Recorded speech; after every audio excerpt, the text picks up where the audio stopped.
Hello everyone, welcome to the class. I hope कि आप सब लोग ठीक होंगे और पढ़ाई लिखाई भी कर रहे होंगे। इनवर्स ट्रिग्नोमेट्री फंक्शन की हम लोग बात कर रहे थे बेटा, उसी की कंटिन्यूएशन में बात को जारी करेंगे, आगे करेंगे, कंटिन्यू करेंगे। तो लास्ट क्लास में क्या डिस्कस कर रहे थे हम लोग? Graph of function, trigonometric function और उसके इन्वर्स के बारे में डिस्कशन चल रहा था कि कैसे फंक्शन को हम इन्वर्स तक पहुँचे, कैसे ग्राफ प्लॉट के, ये सब बातें हम लोग डिस्कस कर रहे थे। क्या डिस्कस कर लिया था? अगर सोफर उसकी बात कर ले तो हमने साइन और उसके इन्वर्स की बात कर ली, हमने कॉस और उसके इन्वर्स की बात कर ली, हमने टैन और उसके इन्वर्स की बात कर ली। हमने कहा कि सेम लाइन पे आप बाकियों का ग्राफ खुद से भी प्लॉट कर सकते थे, बट ठीक है, हम प्लॉट करवा के दिखाएंगे। थोड़ा सा क्विक करेंगे आज वाली क्लास में। जब जो ग्राफ वाला पोर्शन बचा, 3 करवा दिया था, 3 बचे हुए हैं, तो वहीं से क्लास को कंटिन्यू करिए। तो चलिए आज की क्लास को स्टार्ट कर लेते हैं।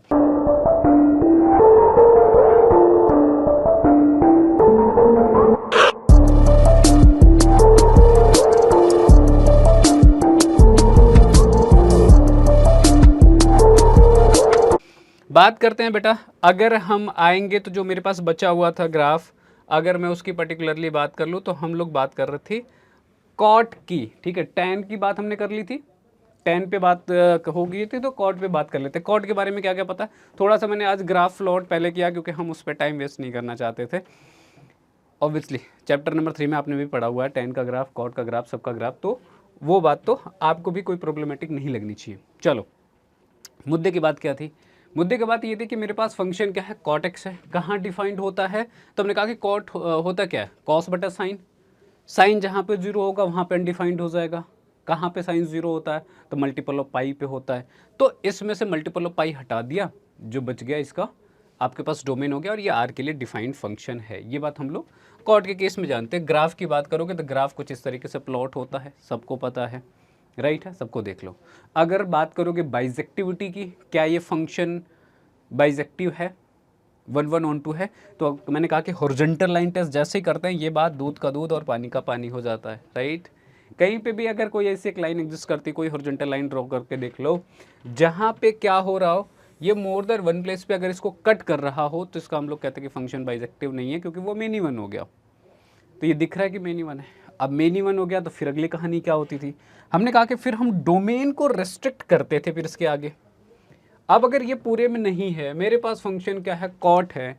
अगर मैं यहाँ पे जीरो दिख रहा है, यहाँ से पाई दिख रहा है, सिर्फ इस पोर्शन ऑफ द ग्राफ को मैं कंसीडर कर लूँ और उसके बाद सोचूं कि क्या ये बाइजेक्टिव है, चेक करें तो देखें हो रहा है कि नहीं हो रहा।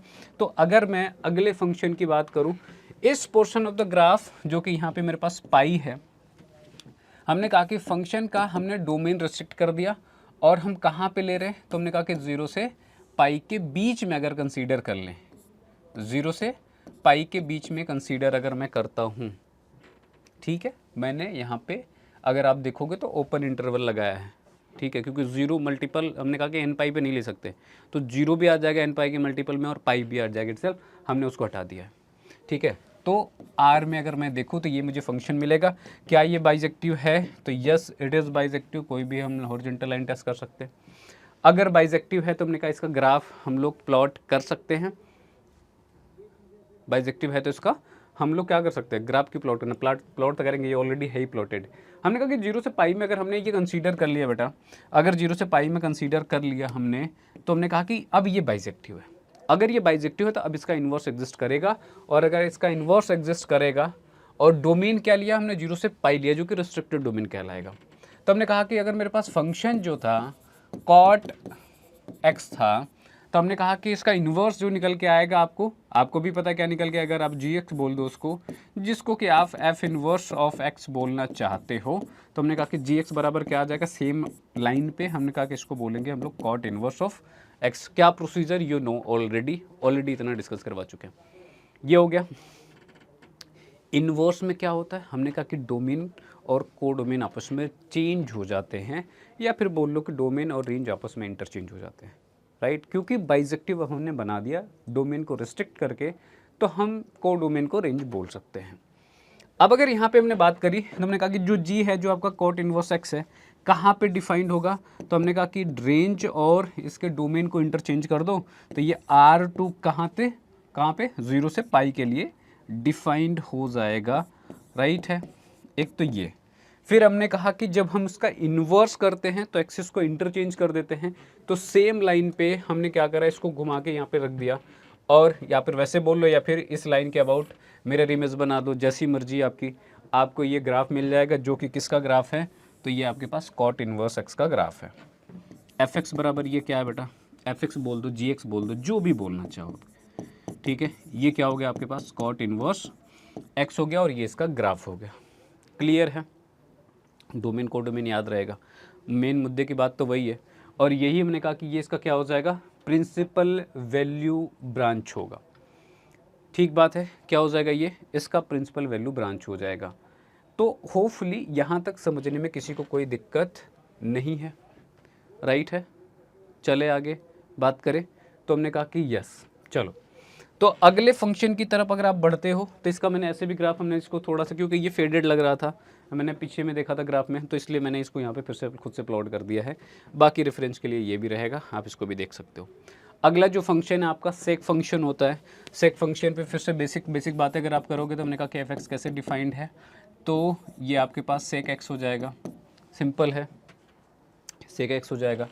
कहाँ पे डिफाइंड होगा, तो अगर मैंने कहा कि जो एफ एक्स सेक एक्स की बात करो, ये 1/cos x होता है, राइट है, 1/cos होता है सेक।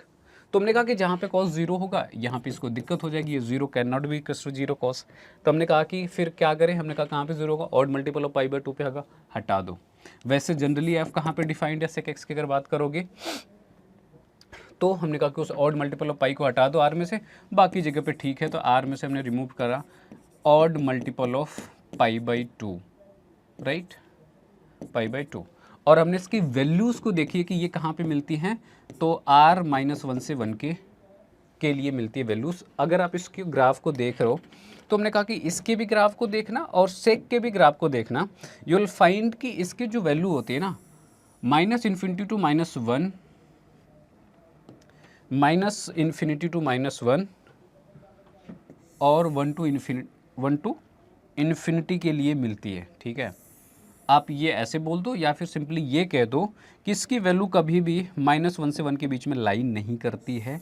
तो आप ग्राफ अगर थोड़ा बहुत ऊपर नीचे हो तो प्लीज़ मैनेज कर लेना आप इसको, ठीक है। अब जैसे ये थोड़ा ऊपर हो गया है ना, let's see, try and draw it, इसको फिर से ड्रॉ करने की कोशिश कर लेते हैं,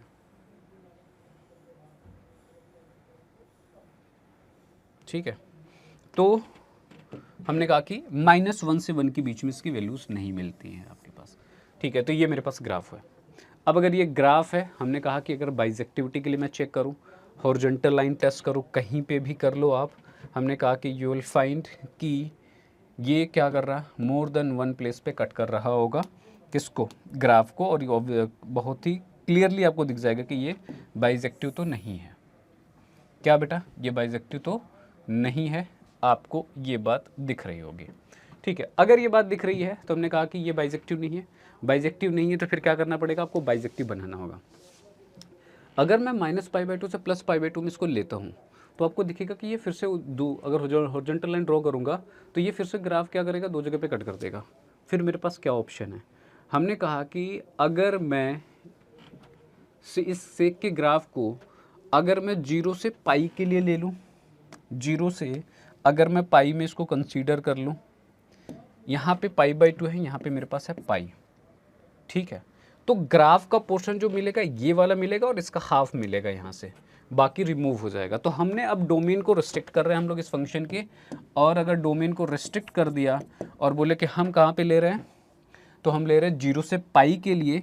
और अगर 0 से पाई अगर आप लोगे, तो एक बात फिर से समझ में आएगी कि जहाँ पे π/2 आएगा, जो कि 0 से पाई के बीच में एक π/2 आएगा, और मल्टीपल ऑफ π/2 आएगा, तो इसको आपको हटाना पड़ेगा।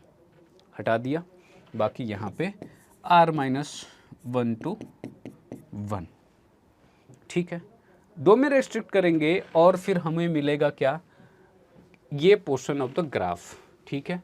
ये पोर्शन ऑफ द ग्राफ मिलेगा कहाँ पे, जब आपने फंक्शन को लिया है 0 से पाई, यहाँ से हटा दिया है π/2 आपने, ठीक है, टू r-1 से 1 के लिए ये पोर्शन ऑफ द ग्राफ मिलेगा, ठीक है। और फिर हमने कहा कि अब ये दिख रहा है कि ये क्या है, आपका बाइजेक्टिव है। होपफुली सबको दिख रहा होगा, मेरे साथ साथ जैसे मुझे दिख रहा है, बाकी आप लोगों को भी दिख रहा होगा, है ना, बाकी आप लोगों को भी दिख रहा होगा। अच्छा ये हटेगा नहीं क्या, ठीक है कोई बात नहीं। हमने कहा कि ये आप लोगों को भी दिख रहा होगा, है ना। हम क्या करते हैं, पहली बात अगर ग्राफ की ही बात करें तो हमने कहा कि ग्राफ में y बराबर x वाली जो लाइन होती है उसके अबाउट मिरर इमेज बना दो, जो मिल जाएगा वो क्या होगा, तो इसका ग्राफ होगा, इसके इन्वर्स का ग्राफ होगा। हमने मिरर इमेज लिया है इस लाइन के अबाउट, y बराबर x के अबाउट, और ये मुझे ग्राफ मिल गया, तो ये इसके इन्वर्स का ग्राफ मिल गया। फंक्शन मेरे पास sec x था, फंक्शन मेरे पास sec x था, और यहाँ पे अगर आपको दिख गया कि बाइजेक्टिव है तो हमने कहा कि इन्वर्स कैसे निकालेंगे, या फिर इन्वर्स आपको क्या आ जाएगा, सेम लाइन पे जैसे हमने प्रीवियसली डिस्कस किया है, तो ये आ जाएगा आपके पास सेक इन्वर्स x। ऐसा जब करा हमने, मैंने कहा कि डोमेन और रेंज आपस में इंटरचेंज हो जाएंगे, और जैसे इंटरचेंज होंगे तो ये क्या बनेगा आपका, ये बन जाएगा आपके पास एफ इन्वर्स जो होगा वो डिफाइन कहाँ पे होगा, तो r -1 से 1 टू वॉट 0 से पाई, और इसमें से आपको हटाना पड़ेगा π/2 को, और यही क्या होता है, तो इसका प्रिंसिपल वैल्यू ब्रांच होता है। ठीक बात है, सिंपल है, क्लियर होगा सबको, कोई दिक्कत वाली बात नहीं है। चलो अगर ये समझ में आ गया तो हमने कहा कि इसका ये ग्राफ है आपके पास, ये ग्राफ है आपका किसका, तो ये एफ एक्स बराबर सेक इन्वर्स एक्स का ग्राफ हो गया आपके पास। सब कुछ हमने क्लियर बता दी है, किसी को कहीं पे प्रॉब्लम नहीं होनी चाहिए। ठीक बात है। अगर आप यहाँ पे भी देखोगे तो ये -1 से 1 वाली चीज़ यहाँ पे एक्सक्लूडेड है, ठीक है, इसके बीच में कोई भी वैल्यू आपको नहीं मिलेगी। ठीक, ये इसके इन्वर्स का ग्राफ। अगला और लास्ट ग्राफ की तरफ बढ़े, इसको मैंने इस तरीके से भी प्लॉट किया था जस्ट इन केस आप लोगों को दिखे तो। अगला जो ग्राफ है मेरे पास, अगला जो फंक्शन है मेरे पास वो क्या है, तो अगला मेरे पास फंक्शन जो है वो है कोसेक। सबसे लास्ट में बचा कोसेक मेरे पास, उसकी बात भी कर लेते हैं। तो मेरे पास एफ एक्स बराबर जो फंक्शन है बेटा वो है कोसेक। कोसेक के लिए बात करते हैं तो हम कहते हैं कि ये 1/sin भी होता है। फिर से साइन आ गया, नीचे जीरो नहीं हो सकता, कहाँ पे जीरो होगा, मल्टीपल ऑफ पाई पे, हटा दो। ठीक है, हटा देंगे तो फंक्शन कहाँ पे डिफाइंड हो जाएगा, तो r से n पाई हटा दिया आपने, जो बच गया वो इसका डोमेन हो गया। कहाँ पे डिफाइंड होता है, तो हमने कहा कि फिर से ये सिमिलर ही है किसके लिए, -1 से 1 के लिए, जैसा सेक का होता है। ठीक है, वहाँ से पाई और मल्टीपल ऑफ π/2 हटाते हैं, यहाँ से n पाई हटाते हैं। रीज़न क्योंकि ये कोसेक जो होता है 1/sin होता है, वो सेक क्या होता है 1/cos होता है। राइट, फंडा समझ रहे हो आप। ये हो गया। अब जब मैं इसको देखता हूँ तो मैंने कहा ग्राफ जो प्लॉट होता है वो आपका पूरा का पूरा ये ग्राफ है। ठीक है, अगर इसमें ग्राफ को देखूँ तो मैंने कहा कि क्या दिखता है मुझे, हॉरिजॉन्टल लाइन टेस्ट करना पड़ेगा फिर से बेटा, हॉरिजॉन्टल लाइन टेस्ट करना पड़ेगा हमें। तो हॉरिजॉन्टल लाइन टेस्ट मैं करता हूँ तो मुझे दिखता है कि ये ग्राफ को मोर देन वन प्लेस पे क्या कर रहा है, इंटरसेक्ट कर रहा है। ठीक है, आप लोगों को भी ये बात दिख रही होगी, यहाँ पे हो चाहे यहाँ पे, कहाँ कितनी जगह पे कट करेगा, बोले पूरी को अगर इन्फिनिटी तक आप ड्रॉ करोगे तो ये इन्फिनाइट पॉइंट्स पे क्या करेगा, इसको इंटरसेक्ट करेगा। फिर हमने कहा बाइजेक्टिव बनाओ। फिर बाइजेक्टिव बनाने के लिए फिर इस ग्राफ का आपको कुछ पोर्शन कंसीडर करना पड़ेगा। तो हमने कहा कि अगर अगर अगर अगर मैं इस ग्राफ का यहाँ से लेके यहाँ तक ये पोर्शन का ग्राफ में अगर ले लूँ, राइट, ये इतना पोर्शन आएगा और ये इसका इतना, कहाँ से कहाँ तक ले रहा है, रिस्ट्रिक्टेड डोमेन में। और डोमेन रिस्ट्रिक्ट में कहाँ पे कर रहा हूँ, मैंने कहा दिस टाइम हम लोग डोमेन को रिस्ट्रिक्ट कर रहे हैं -π/2 से +π/2 में। तो हमने क्या लिया, -π/2 से +π/2 के बीच में, राइट है,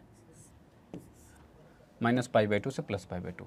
अब -π/2 से +π/2 के बीच में जीरो भी आएगा, मल्टीपल ऑफ पाई नहीं ले सकते ना यहाँ से, तो जीरो को हटाना पड़ेगा। फिर आपको ज़ीरो को हटा दिया, इसमें कोई चेंज नहीं है, -1 से 1।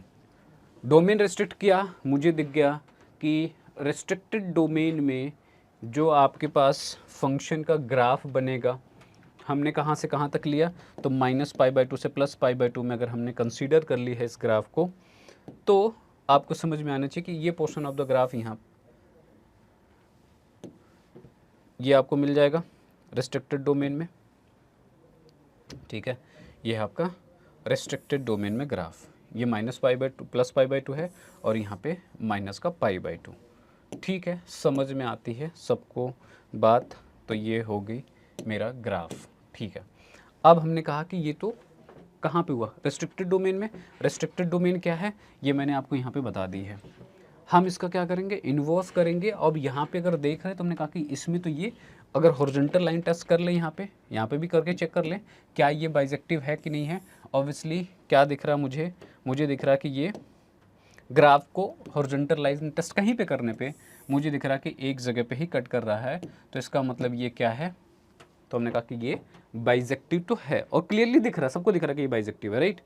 अगर बाइजेक्टिव है तो इसका इन्वर्स भी निकलेगा, और जब इन्वर्स निकालने जाएंगे तो क्या प्रोसीजर है फिर, तो प्रोसीजर इज़ द सेम। यहाँ से जो आपको मिलेगा वो क्या मिल जाएगा बेटा, इस आपको क्या मिलेगा निकाल लो आप साथ में मेरे। तुमने कहा कि एफ एक्स क्या था, कोसेक एक्स था, तो हमने कहा कि इसका इन्वर्स जो होगा एफ इन्वर्स एक्स जिसको बोलोगे, चाहे जी एक्स बोलोगे। अब ये मेरे पास आएगा कोसेक इन्वर्स एक्स। अब जब ऐसा करोगे तो ये फिर से इंटरचेंज होगा। तो एफ इन्वर्स कहाँ पर डिफाइंड होगा, तो R minus 1 to 1 to minus pi by 2 से प्लस पाई बाई 2। और इसमें से क्या हटाना पड़ेगा आपको, तो हटाना पड़ेगा 0, हटा दिया, ठीक है। और ये मेरे पास इन्वर्स हो गया, और ये इसको ही हम लोग क्या बोलते हैं, तो this is our principal value branch, principal value branch. ठीक है बच्चा पार्टी, ठीक है बच्चा पार्टी, समझ में आ रहा है, बात आना चाहिए, ठीक है। तो ये हो गया प्रिंसिपल वैल्यू ब्रांच। और लास्टली जब हम इसका इन्वर्स प्लॉट करेंगे ग्राफ, तो एक्चुअली में ये ऐसा दिख रहा होगा। तो एफ इन्वर्स एक्स जो कि मेरे पास कोसेक इन्वर्स एक्स है, इसका ग्राफ यहाँ पे है। कहाँ पे डिफाइंड है, अगर आप फिर से लिखना चाहो तो लिख सकते हो। कहाँ पे था, आर माइनस 1 से 1 टू माइनस पाई बाई 2 से प्लस पाई बाई 2, प्रोवाइडेड कि 0 इसमें नहीं होना चाहिए, हटा दिया, ठीक है। ये मेरे पास ग्राफ है, ठीक है। और ये इसको टच कर रहा होगा, तो इसको ध्यान रखेंगे। सिंपल वाली बात है, चलेगा, क्लियर है सबको।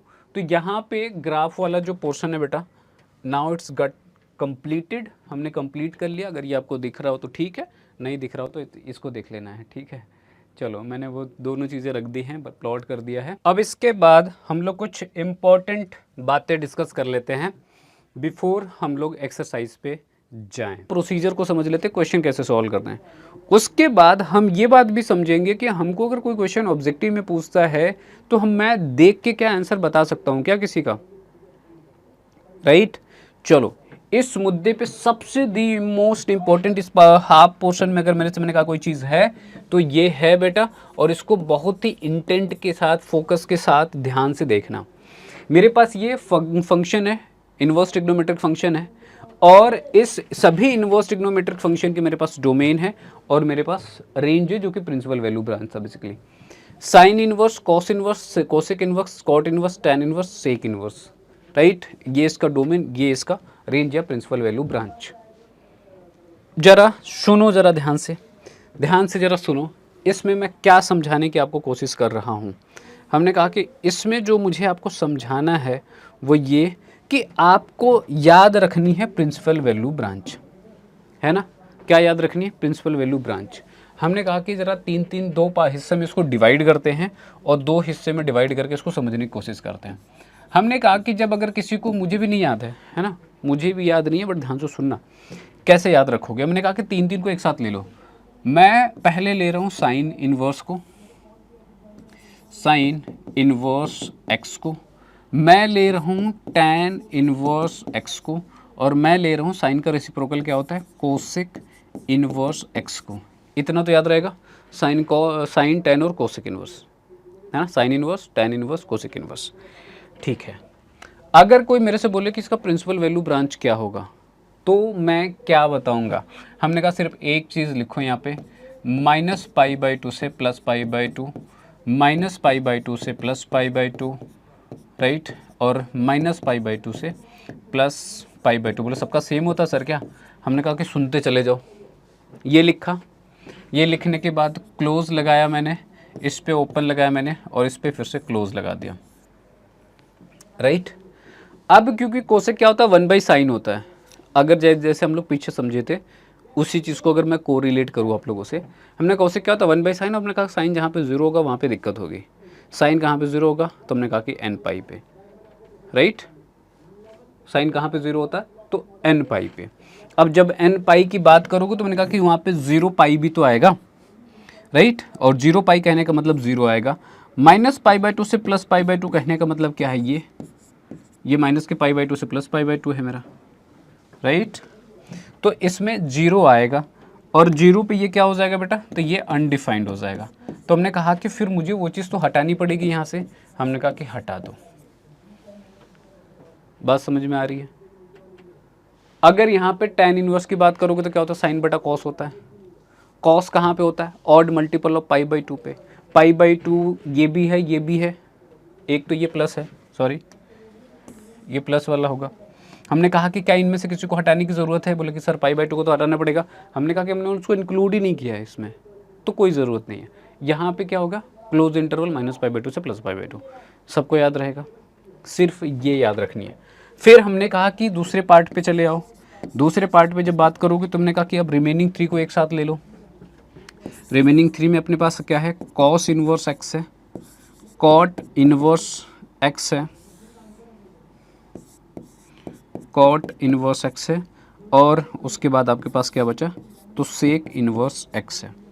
क्या लिखना है, लिखना है इसमें 0 से पाई, 0 से पाई, 0 से पाई एंड 0 से पाई। बोले सर ये तो बड़ा आसान हो गया, -π/2 से +π/2, 0 से पाई, 0 से पाई, 0 से पाई। हमने कहा यस। फिर से कहानी वही same, close interval, open interval, और यहाँ पे फिर से क्लोज। तो बेसिकली देखोगे tan और कॉट पे ओपन है, बाकी सब पे क्लोज इंटरवल लगा हुआ। अगर ऐसे क्लोज है और ओपन में कन्फ्यूजन हो तो tan और कॉट पे ओपन है, tan इनवर्स कॉट इनवर्स पे, बाकी जब पे क्लोज लगा हुआ। यहाँ पे अगर सेक की बात करोगे तो हमने कहा कि सेक इनवर्स क्या होता है, तो 1/cos होता है। कॉस में कहाँ पे दिक्कत है, हमने कहा कि ऑड मल्टीपल ऑफ π/2 पे। तो 0 से पाई के बीच में देखोगे, ये मेरे पास पाई है, ये 0, इनके बीच में अगर इस पूरे एंगल की बात करोगे तो इसमें कौन सा पाई, ये भी आ जाएगा। और हमने कहा कि ये इस पर तो अनडिफाइंड होगा, हमने कहा हटा दो यहाँ से, तो यहाँ से मैंने इसको हटा दिया। और कहीं पे दिक्कत है, बिल्कुल भी कहीं पे दिक्कत नहीं है। तो ये रहा मेरे पास इनवर्स फंक्शन, ये रहा उसका प्रिंसिपल वैल्यू ब्रांच। याद रहेगा सबको, प्रिंसिपल वैल्यू ब्रांच, ठीक है, प्रिंसिपल वैल्यू ब्रांच हो गया। अब अगर मैं बात करूं, हमने कहा कि अब ज़रा ये अगर याद हो गया हो, ये अगर याद हो गया हो, और अगर प्रीवियसली अगर आप इस टेबल को भी ध्यान से देखोगे तो ये आपको दिखेगा, सेक था यहाँ पे π/2 हटा दिया मैंने, कोसेक था यहाँ पे मैंने 0 हटा दिया है। tan और कॉट पे देखोगे ओपन इंटरवल दिख जाएगा आपको, ये होगा tan, ये होगा कॉट, इन दोनों पे ओपन है, बाकी सब पे क्लोज्ड है, राइट। जो रेंज था ट्रिग्नोमेट्रिक फंक्शन का, ये उसका अब डोमेन हो चुका है। तो अगर साइन का कोई मेरे से कोई रेंज पूछे तो -1 से 1, कॉस का कोई मुझसे रेंज पूछे तो -1 से 1, tan का कोई रेंज पूछे तो क्या r होता है, कॉट को कोई पूछे तो r होता है, राइट।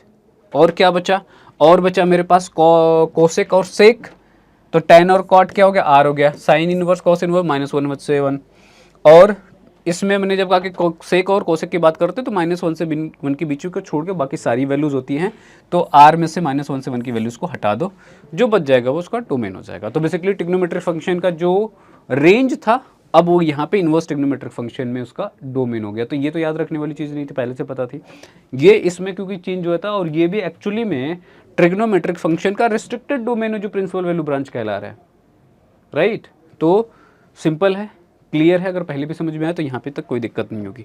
अब सवाल ये है कि जब यहाँ तक हम लोग समझ चुके हैं तो अब हमसे पूछे जाते हैं सवाल, ठीक है, हमसे पूछे जाते हैं सवाल, और हम अब चल रहे हैं धीरे धीरे एक्सरसाइज की तरफ।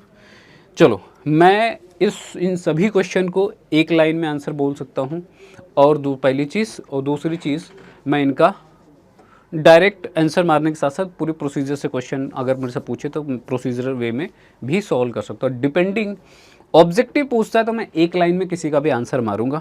जैसे यहाँ पे कोई पूछ दे मेरे से क्या इसका आंसर होगा, तो मैं बोलूँगा कि -π/4, राइट, बोलोगे सर कैसे याद करके बैठे हो, हमने कहा नहीं, आप भी करोगे जैसे ही मैं इस टॉपिक को रैप अप करूँगा, आप भी करोगे, ध्यान से अगर सुन रहे हो तो।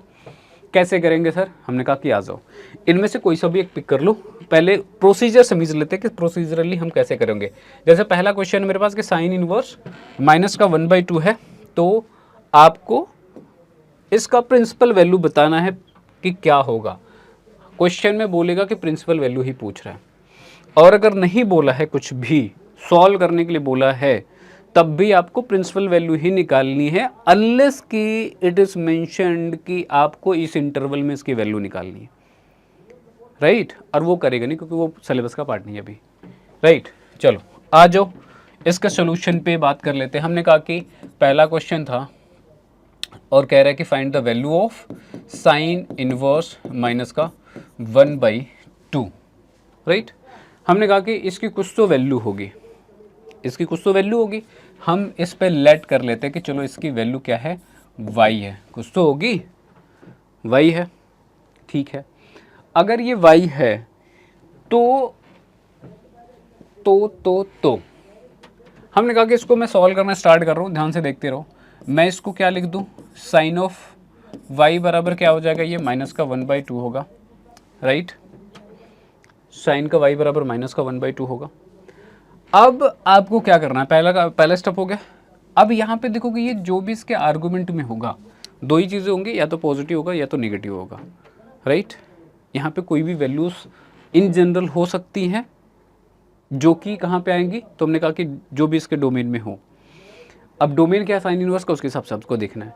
हमने कहा कि अब लेकिन जनरल क्या है, जनरली अगर आप ऑब्जर्व करोगे तो इनमें से ना ये सारे आर्गूमेंट्स को देख लो, जितने भी आपको दिख रहे हैं सबके आर्गूमेंट्स देख लो।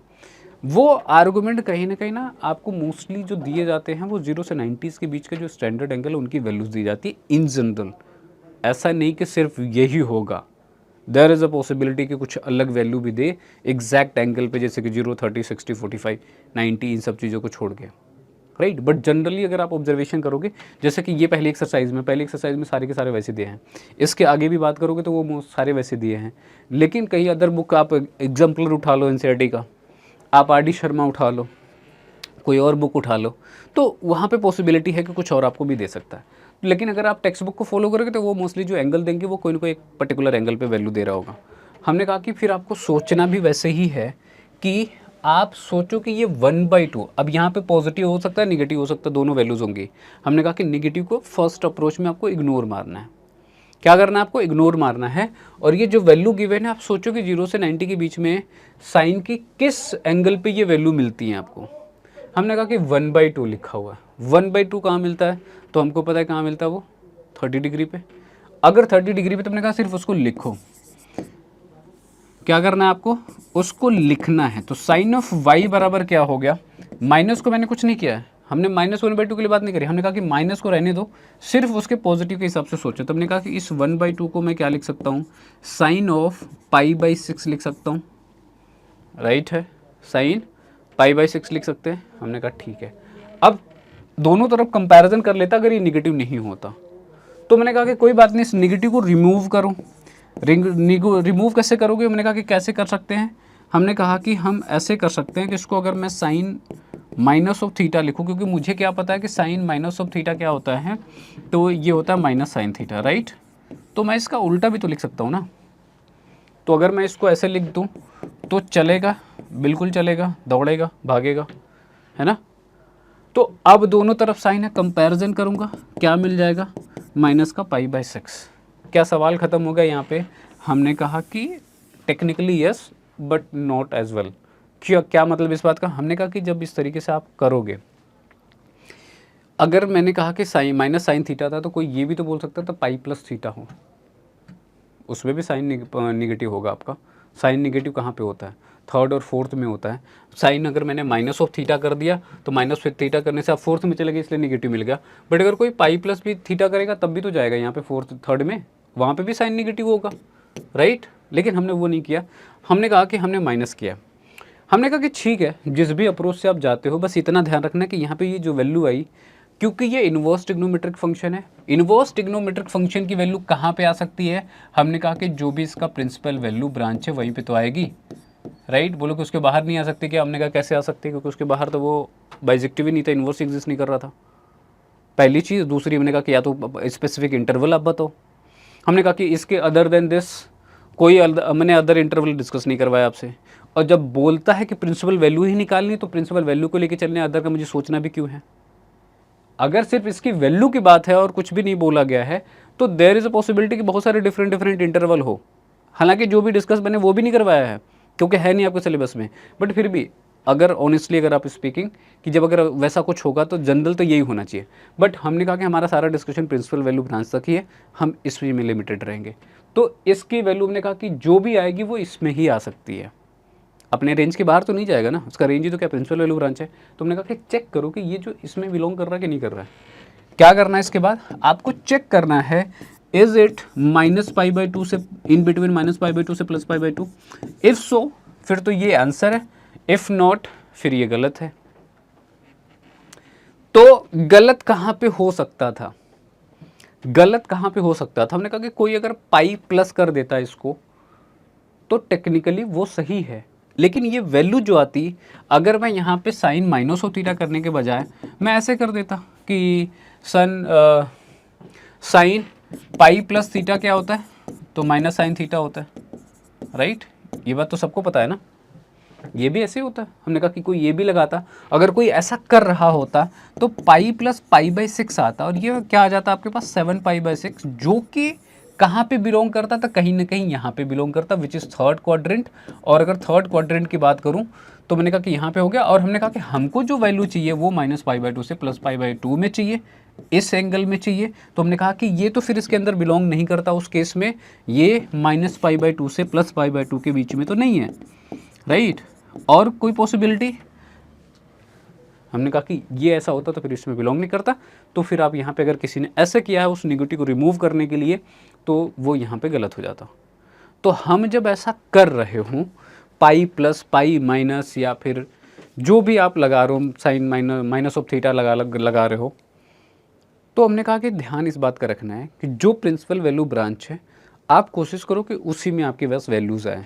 जैसे कि मैंने साइन माइनस ऑफ थीटा अगर यहाँ पे किया है ना, तो इससे मुझे समझ में आता है कि मैं फोर्थ में जाऊँगा, और साइन के लिए बात करूँ तो जो फोर्थ और फर्स्ट है वो इसके प्रिंसिपल वैल्यू ब्रांच में ही आ जाता है। तो मेरा काम, मैंने कहा कि हमने जुगाड़ ही उस तरीके से लगाया कि मुझे कुछ अलग करने की ज़रूरत नहीं है, राइट। और ये प्रिंसिपल वैल्यू ब्रांच में ही आ गया। यहाँ तक बात समझ में आई? और अगर ये बात समझ में आई तो हमने कहा कि यहाँ पे आंसर है। तो फिर से क्विकली सुनो, क्या करना, वाई मानना है, फिर जो आर्गूमेंट उसका था उस सोचना कि किस एंगल पे वो वैल्यू दे रहा, उसके हिसाब से आपको वो वैल्यू लिखनी है।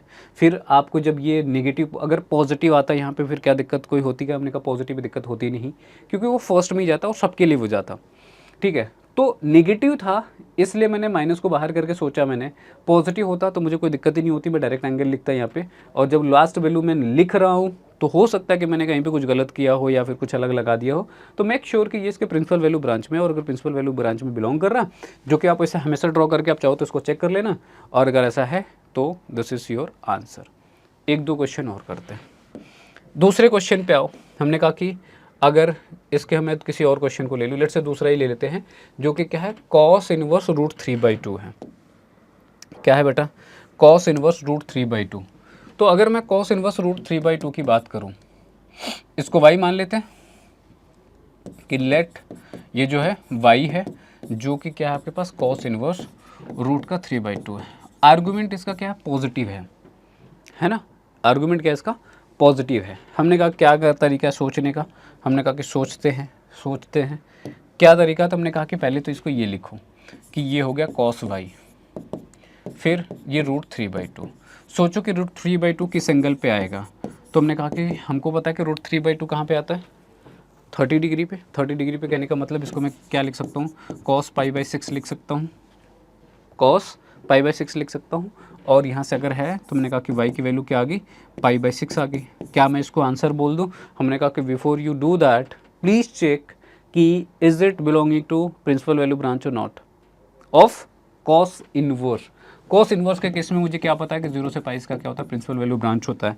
अगर अब मैं देख रहा हूँ तो हमने कहा कि यस, ये 0 से पाई के बीच में बिलोंग कर रहा है अनडाउटली, किसी को इस पर तो कोई डाउट नहीं होनी चाहिए, क्योंकि अगर बात करो ये 0 है ये पाई है, तो हमने कहा कि π/6 कहीं यहाँ पे होगा, हम किस एंगल की बात कर रहे हैं, तो हमने कहा कि इस एंगल की बात कर रहे हैं। तो हाँ, π/6 इसी में है, बिलोंग कर रहा है, 0 से पाई के बीच में बिलोंग कर रहा है। इसका मतलब यही क्या हो गया, आंसर हो गया।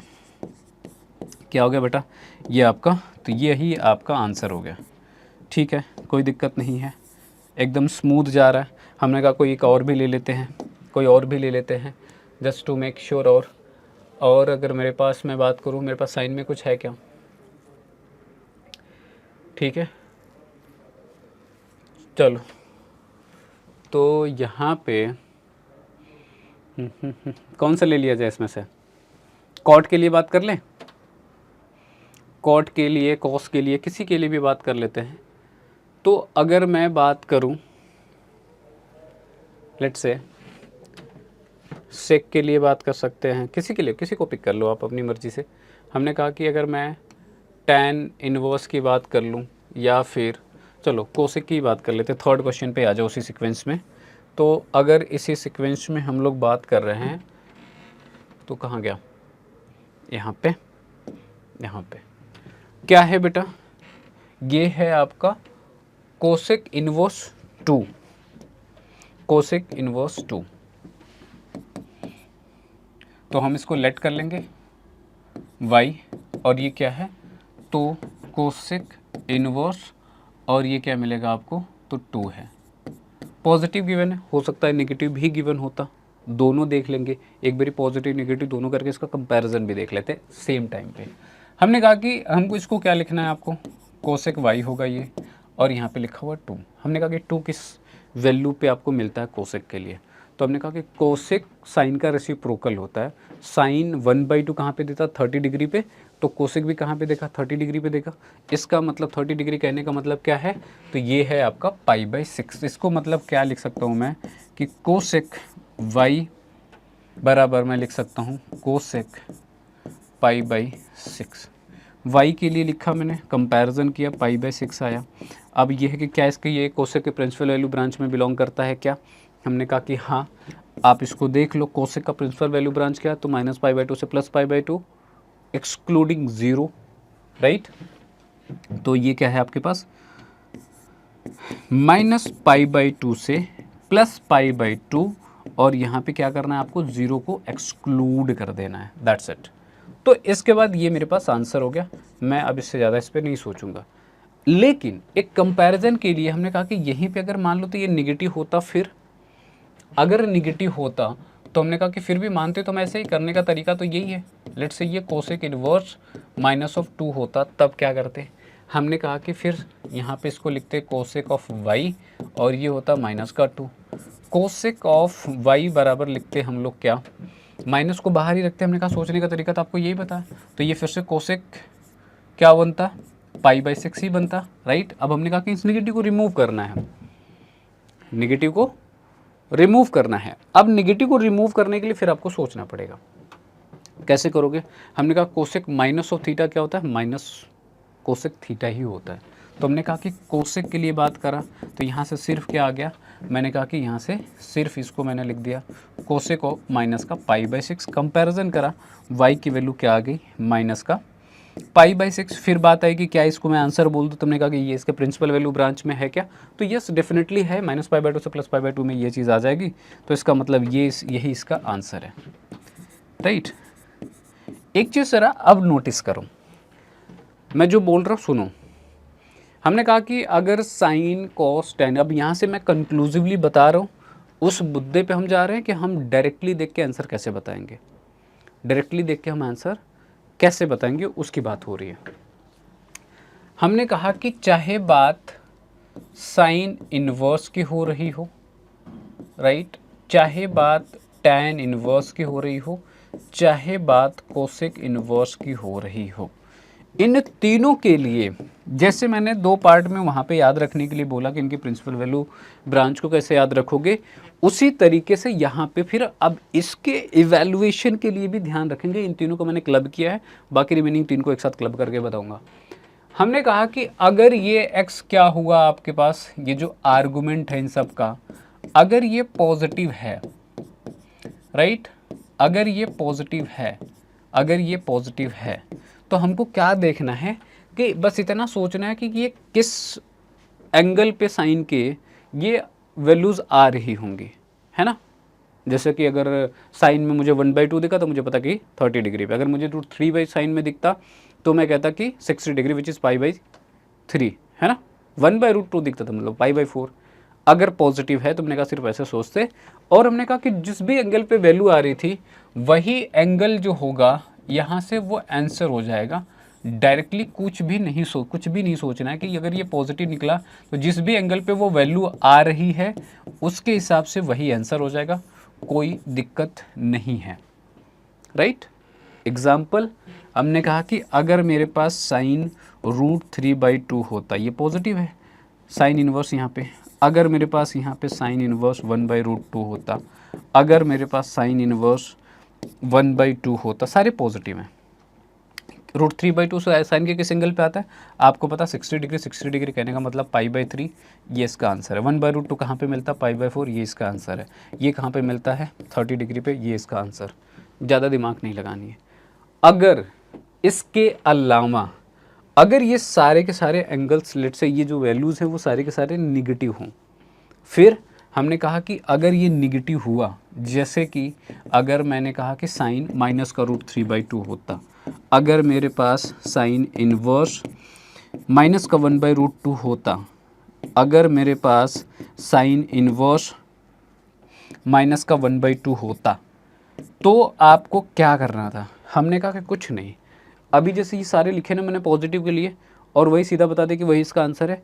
यहाँ पे भी क्योंकि मैंने सेम ही एंगल लिया ना, तो करस्पॉन्डिंगली मैंने कहा निगेटिव को भूल जाना है, इवन दो निगेटिव यहाँ पे है, सिर्फ ये सोचो कि पॉजिटिव वाली वैल्यूज़ किस एंगल पे मिलती है। हमने कहा कि फिर तो सर अभी बताया ना इसमें आपने कि π/3 है, ये π/4 है, और यहाँ पे π/6 है। क्या करना है, इसको आपको निगेटिव लगा देना है, बात ख़त्म, यही इसका आंसर होगा, सोचना ही नहीं है। और ये सारी चीज़ें किसके किसके लिए हम लोग कर सकते हैं, हम लोग साइन के लिए, टैन के लिए, कोसेक के लिए कर सकते हैं।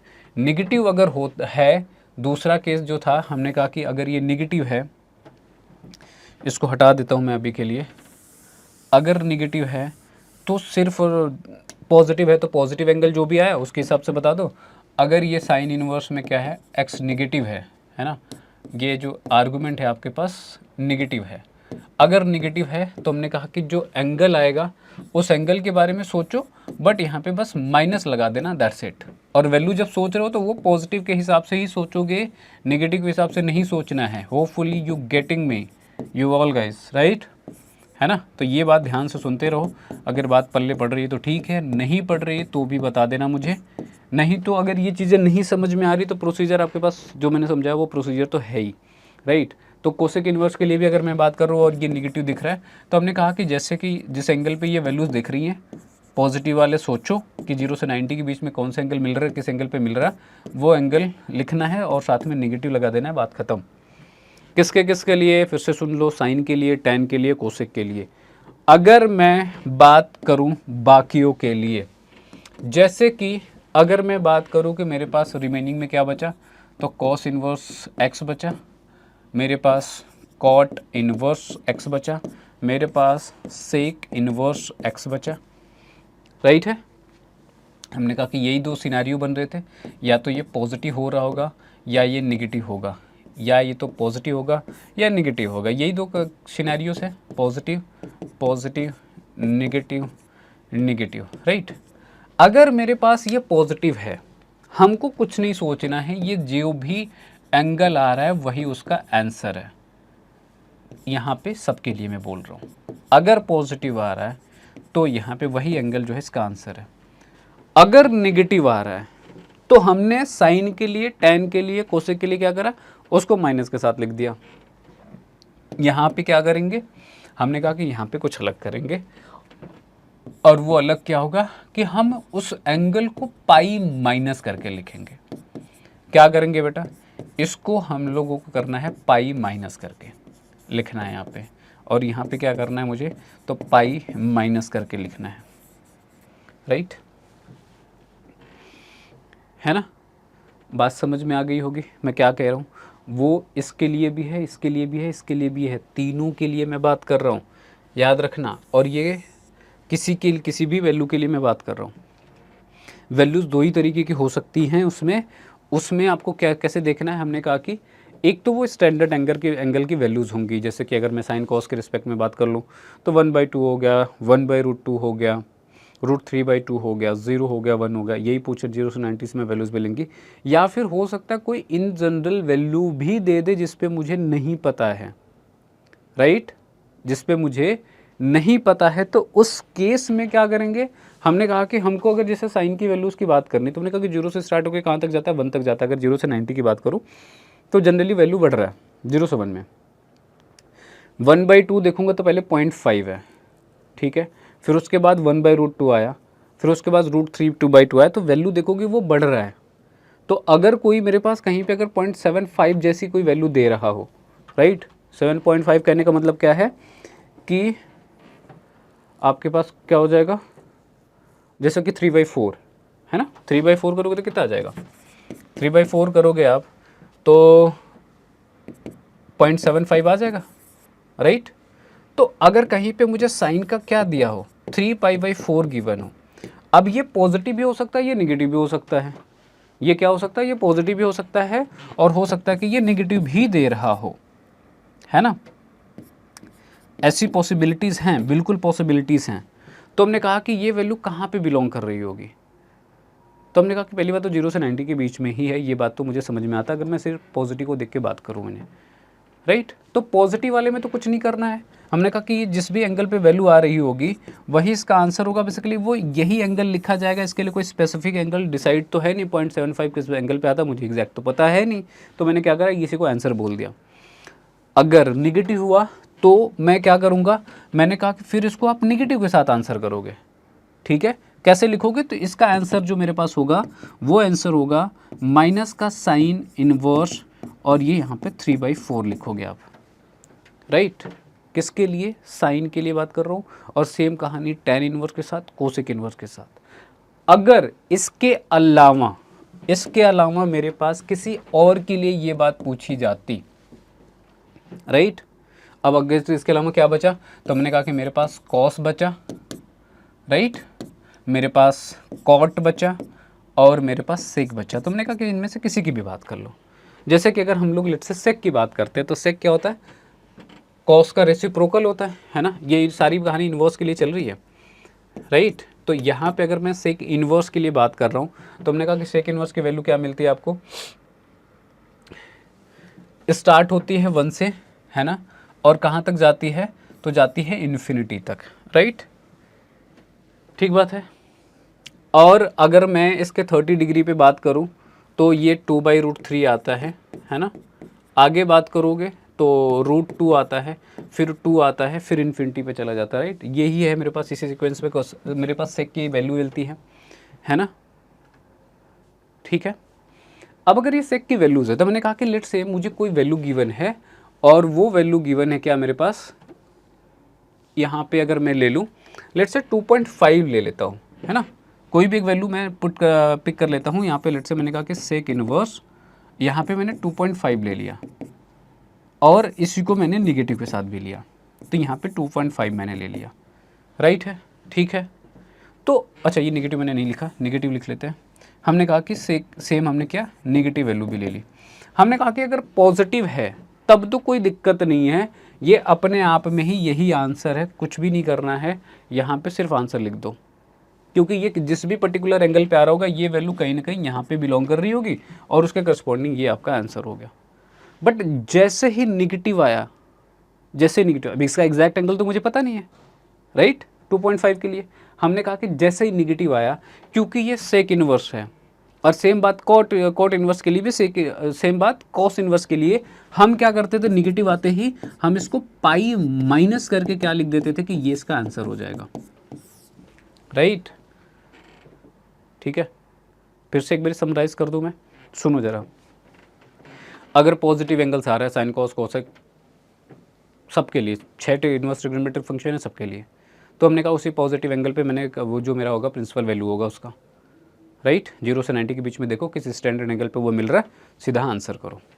अगर स्टैंडर्ड एंगल नहीं हुआ, जैसे कि ये केसेस बने, तो फिर आपको सोचना पड़ेगा। मैंने कहा अगर पॉजिटिव है तो देखो कि कहाँ पे आ रहा है वो, 0 से 90 के बीच में अगर है तो उसके हिसाब से चेक करो, है ना। फिर उसके हिसाब से फिर आंसर करो, अगर पॉजिटिव है तो पॉजिटिवली आंसर कर दिया, और अगर नेगेटिव हुआ तो पाई माइनस कर दिया। किसके लिए नेगेटिव हुआ तो कॉट के लिए, कॉस के लिए और सेक के लिए हम यहाँ पे पाई माइनस करके लिखते हैं।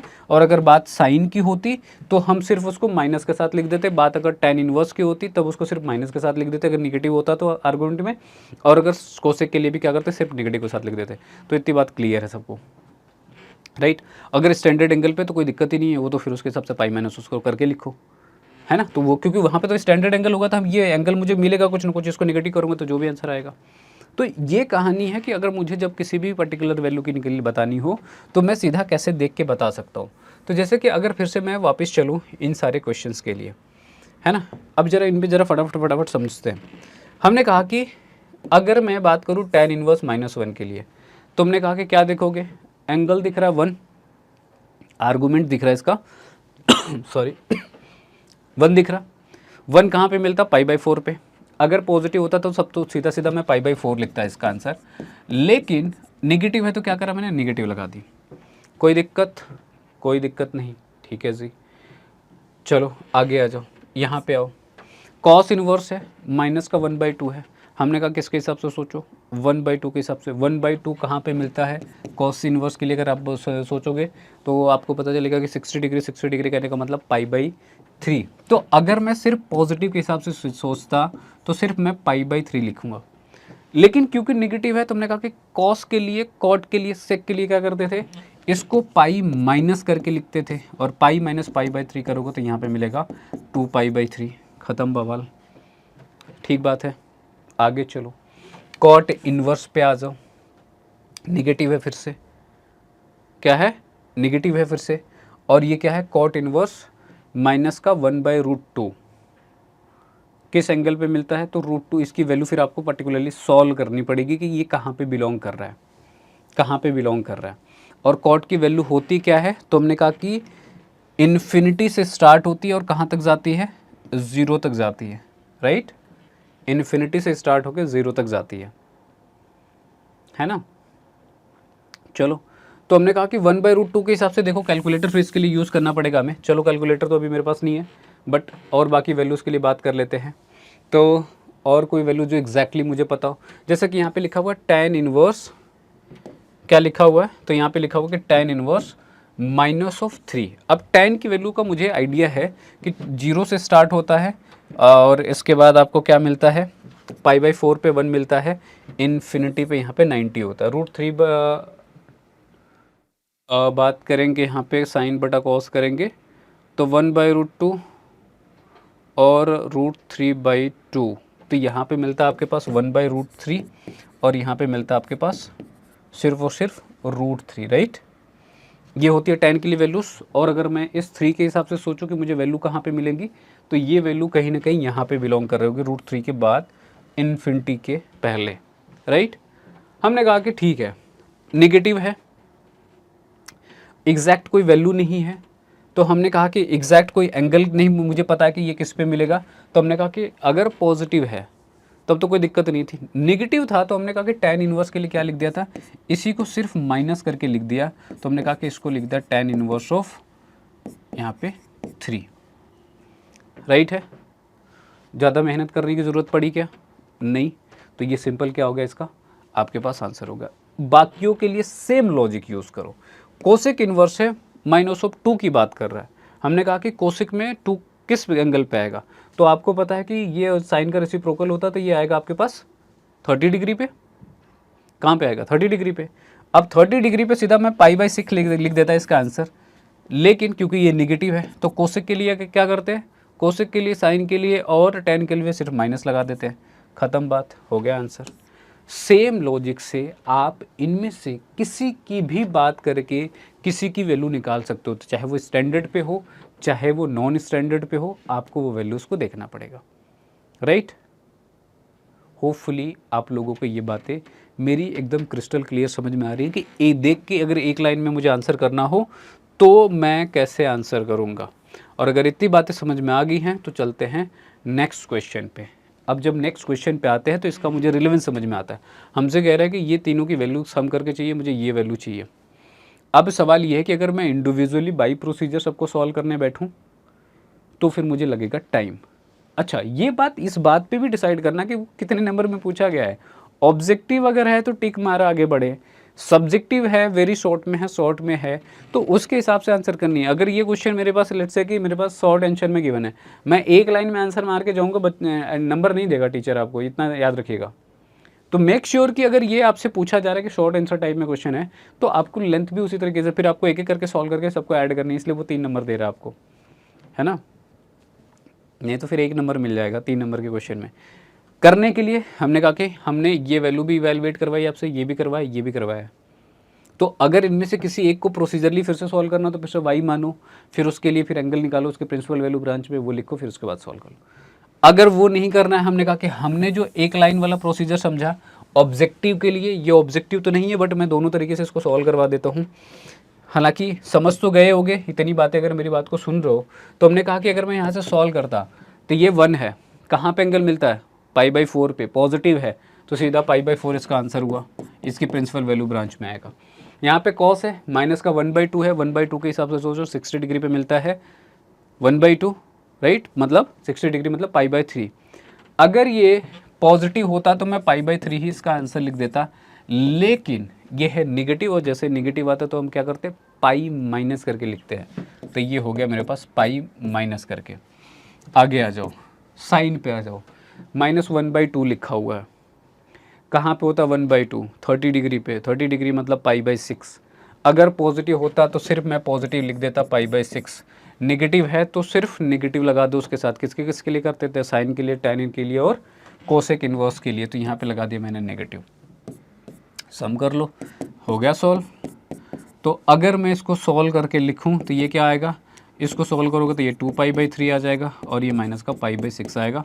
सॉल्व करो जो भी आंसर आ जाए, लेट्स से 12 अगर आपने एलसीएम ले लिया यहाँ से तो ये आपके पास 3π हो जाएगा, ये आपके पास 8π हो जाएगा और ये माइनस का 2π हो जाएगा। 8 + 3 = 11 - 2 करोगे तो 9, तो 9π/12। सॉल्व कर लो 3 से डिवाइड करके तो यहाँ से π/4 आपके पास आंसर हो गया। देख लेना कैलकुलेशन सही तो किया है कि नहीं किया। 4 एलसीएम लिया हमने, 4 से करोगे तो 3 से मल्टीप्लाई हो जाएगा और यहाँ पे 3 करोगे तो 4 से 8 हो जाएगा।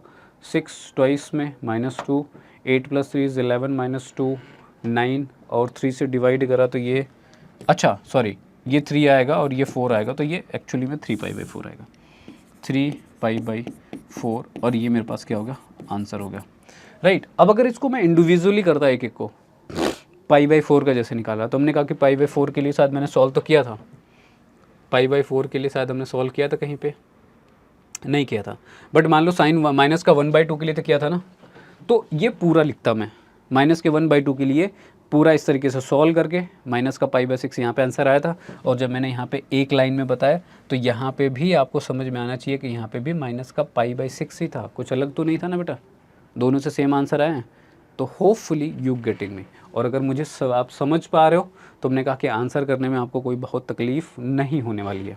चलो अगले क्वेश्चन पे, अगर ये क्वेश्चन अगर आपके 3 नंबर में पूछ रहा है तो सबको 1 बाय 1 आपको जैसे जनरल प्रोसीजर बताया, प्रोसीजर वाइज करोगे। ऑब्जेक्टिव में आता है तो इस तरीके से लिखोगे, वेरी शॉर्ट में भी इसको आप इस तरीके से लिख सकते हो। 2 नंबर के लिए इतना सोल्यूशन सही है। चलो अब आ जाते हैं 12th पे। 12th पे अगर आओगे तो क्या गिवन है, cos इनवर्स 1/2। मैं डायरेक्ट लिख दूँ क्या, cos इनवर्स 1/2। 1/2 कौन से एंगल पे मिलेगा, 60 डिग्री पे मिलेगा। 60 डिग्री कहने का मतलब π/3, राइट, प्लस ट्वाइस ऑफ 2 को रहने दो बाहर। इसके लिए बात करोगे तो ये कहाँ पे मिलता है, 30 डिग्री। 30 डिग्री कहने का मतलब π/6, ये यहाँ से 2 और 3 हो जाएगा। π/3 की मिलके क्या बन जाएगा, 2π/3 हो गया इसका आंसर, बात खत्म, राइट। आगे आ जाओ अगले क्वेश्चन पे, और इस एक्सरसाइज का ये लास्ट क्वेश्चन है। लास्ट 2 क्वेश्चन 13 एंड 14 क्या गिवन है, कह रहा है कि इफ़ साइन इनवर्स x बराबर वाई सॉरी, तो y की वैल्यू क्या होगी। हमने कहा कि अगर y मान रहे हो आप किसको, साइन इनवर्स x को ना, तो हमने कहा कि साइन इनवर्स x की वैल्यू कहाँ पे मिलेगी, उसके प्रिंसिपल वैल्यू ब्रांच में मिलेगी। y हमेशा -π/2 से +π/2 में बिलोंग करेगा। अगर यहाँ पे साइन इनवर्स है कोई दिक्कत नहीं, ख़त्म आंसर। 14 पे आ जाओ।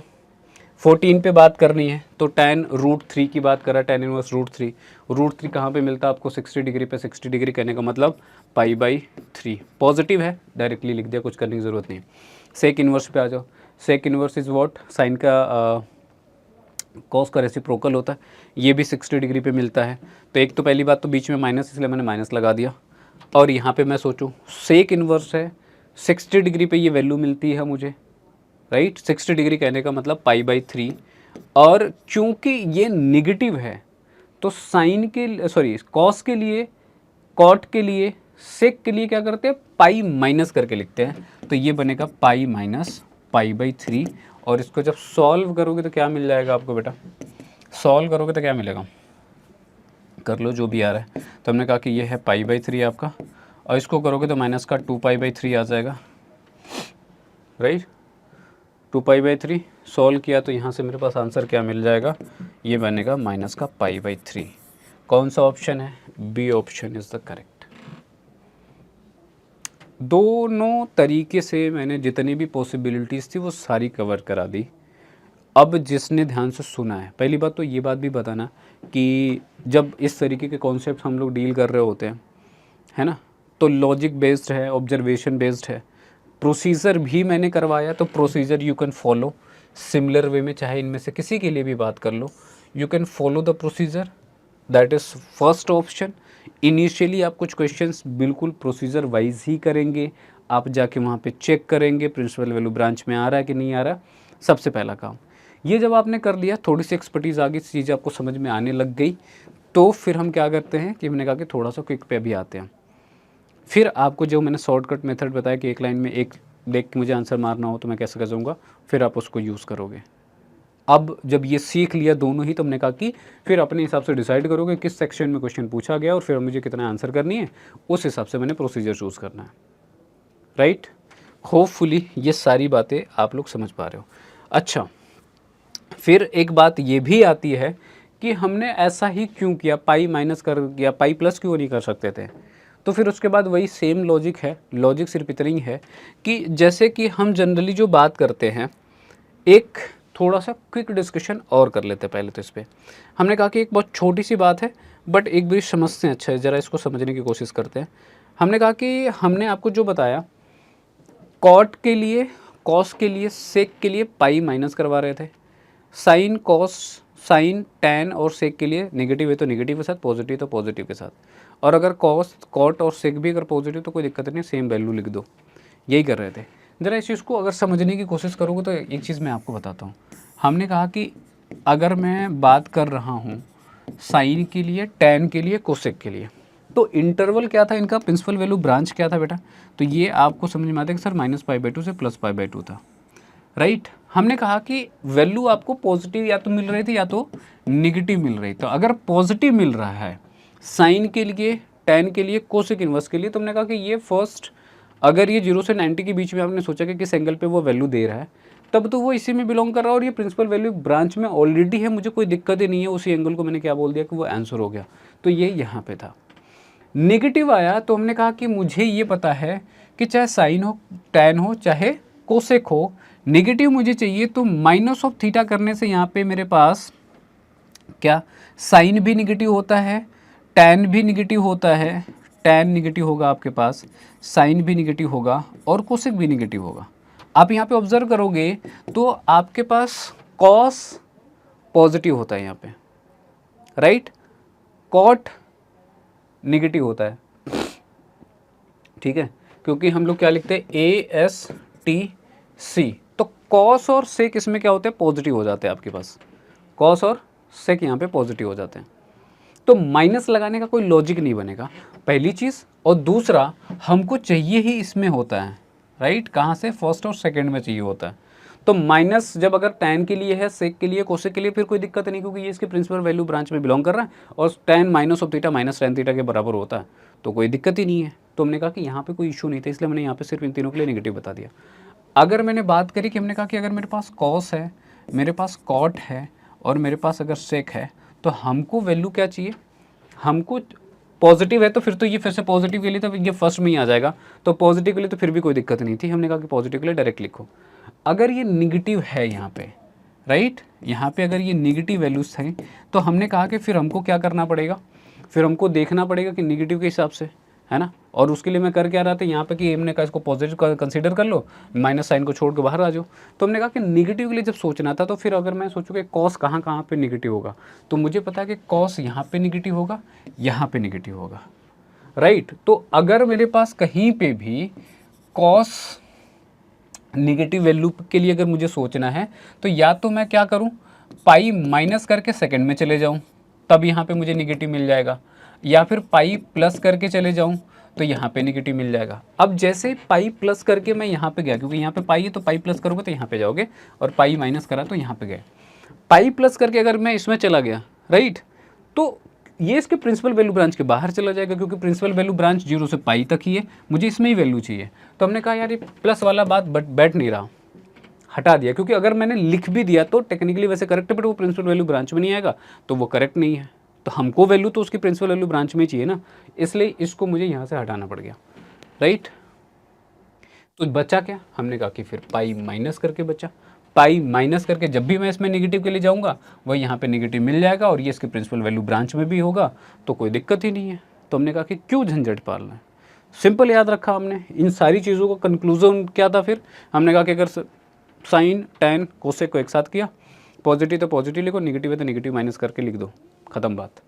कॉस के लिए, कॉट के लिए, सेक के लिए हमने क्या बात करी, हमने कहा कि अगर पॉजिटिव तो कोई दिक्कत नहीं है, पॉजिटिव जिस एंगल पे वो वैल्यू है वो लिख दो एंगल, वही इसका आंसर है, पहली चीज़। बट अगर निगेटिव है तो पाई माइनस करके लिखो, क्योंकि अगर पाई प्लस करके अगर निगेटिव को रिमूव करने की कोशिश कर रहे हो फिर वहाँ पे दिक्कत हो जाएगी। कोई बोलेगा कि सर यहाँ पे आपका कॉट यहाँ पे निगेटिव तो है, तो कॉट के लिए माइनस ऑफ थीटा क्यों नहीं किया, अगर सेम लॉजिक से मैं बात कर रहा हूँ तो। हमने कहा ठीक है, यहाँ पे कर तो सकते थे, लेकिन फिर वही बात होती ना कि हमको तो चाहिए प्रिंसिपल वैल्यू ब्रांच में, वो यहाँ है, तो मैं यहाँ पे क्यों करने जाऊँ। अगर मैं यहाँ पे ले भी आया माइनस करके तो वो प्रिंसिपल वैल्यू ब्रांच में नहीं आएगा, और वैल्यू प्रिंसिपल वैल्यू ब्रांच में नहीं है तो मतलब क्या है, फिर वो प्रिंसिपल वैल्यू नहीं है, हमको तो चाहिए प्रिंसिपल वैल्यू ना। तो फिर हमने सिर्फ यहाँ पे जंप किया, फिर हम यहाँ पे जंप कर गए। लॉजिक होपफुली सबको समझ में आ रही, कुछ भी मैंने ऐसा रटने जैसा यहाँ पे नहीं बताया बेटा, याद रखना। यहाँ पे जितनी भी चीज़ें मैंने समझाई है ना, कि हमने यहाँ पे बिल्कुल भी रटने जैसी कोई चीज़ नहीं समझाई, लॉजिक था पीछे, क्या रीज़न दे रहे हैं वो होपफुली यहाँ तक अब क्लियर हो गया होगा। तो क्यों पाई माइनस करवा के लिख दिया, क्यों मैंने सिर्फ नेगेटिव कंसीडर कर लिया, होपफुली आप सबको ये सारी बातें समझ में आ गई होगी। तो अगर यहाँ तक बातें समझ में आ गई तो पहले एक्सरसाइज यहाँ पे ख़त्म होती है। First half of the inverse trigonometric function आपसे कंप्लीट होता है यहाँ पे। इसके आगे हम लोग सेकेंड हाफ पे बात करेंगे। सो होपफुली ये सारी बातें समझ में आई। So on this note, this was all for today class. Thank you all for joining and have a good day you all.